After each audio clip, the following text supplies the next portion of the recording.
he was born in St. Louis. I'm going to be reciting one of his earliest and best-known poems, the love song of J. Alfred Prufrock. Let us go then, you and I, when the evening is spread out against the sky like a patient etherized upon a table. Let us go through certain half-deserted streets, the muttering retreats of restless nights in one-night cheap hotels, and sawdust restaurants with oyster shells, streets that follow like a tedious argument of insidious intent, to lead you to an overwhelming question. Oh, do not ask, what is it? Let us go and make our visit. In the room the women come and go, talking of Michelangelo. The yellow fog that rubs its back upon the window panes, the yellow smoke that rubs its muzzle on the window panes, licked its tongue into the corners of the evening, lingered upon the pools that stand in drains, let fall upon its back the soot that falls from chimneys, slipped by the terrace, made a sudden leap, and seeing that it was a soft October night, curled once about the house and fell asleep. And indeed there will be time for the yellow smoke that slides along the street, rubbing its back upon the window panes. There will be time to prepare a face to meet the faces that you meet. There will be time to murder and create, and time for all the works and days of hands that lift and drop a question on your plate. Time for you, and time for me, and time yet for 100 indecisions, and for 100 visions and revisions, before the taking of a toast and tea. In the room the women come and go, talking of Michelangelo. And indeed there will be time to wonder, do I dare, and do I dare, time to turn back and descend the stair, with a bald spot in the middle of my hair. They will say, how his hair is growing thin, my morning coat, my collar mounting firmly to the chin, my necktie rich and modest, but asserted by a simple pin. They will say, but how his arms and legs are thin. Do I dare disturb the universe? In a minute there is time, for decisions and revisions which a minute shall reverse.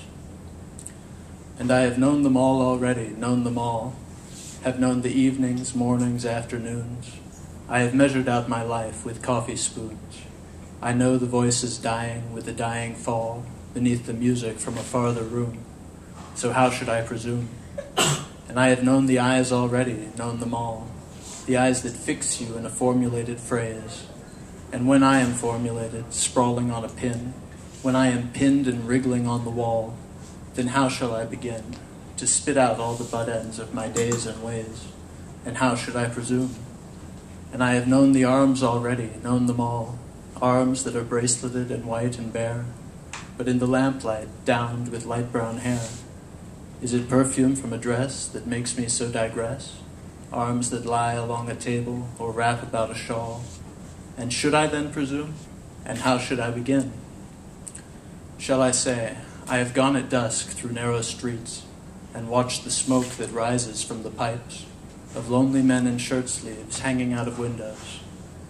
I should have been a pair of ragged claws scuttling across the floors of silent seas.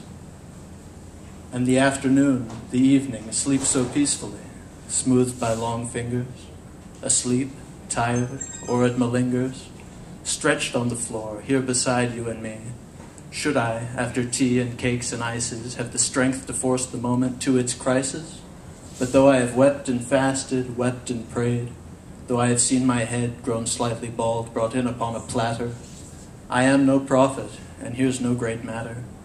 I have seen the moment of my greatness flicker, and I have seen the eternal footman hold my coat and snicker, and in short, I was afraid.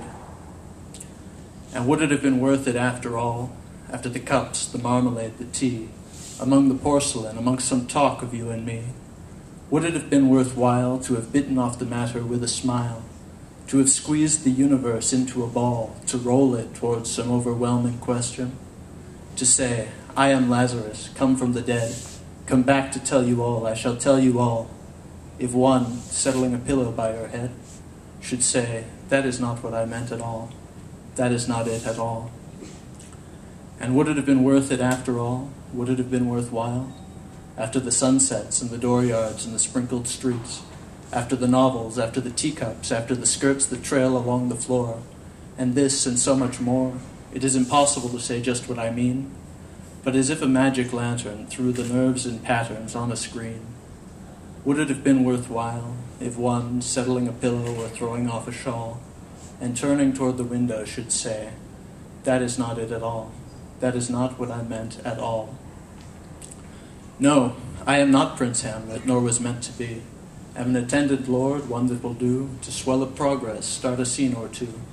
Advise the prince, no doubt, an easy tool, deferential, glad to be of use, politic, cautious, and meticulous, full of high sentence, but a bit obtuse. At times, indeed, almost ridiculous, almost, at times, the fool. I grow old, I shall wear the bottoms of my trousers rolled. Shall I part my hair behind? Do I dare to eat a peach?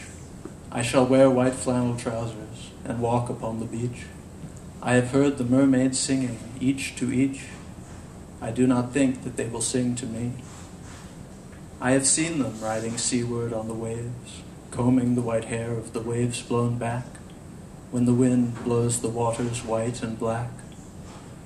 We have lingered in the chambers of the sea, by seagirls wreathed with seaweed red and brown, till human voices wake us, and we drown.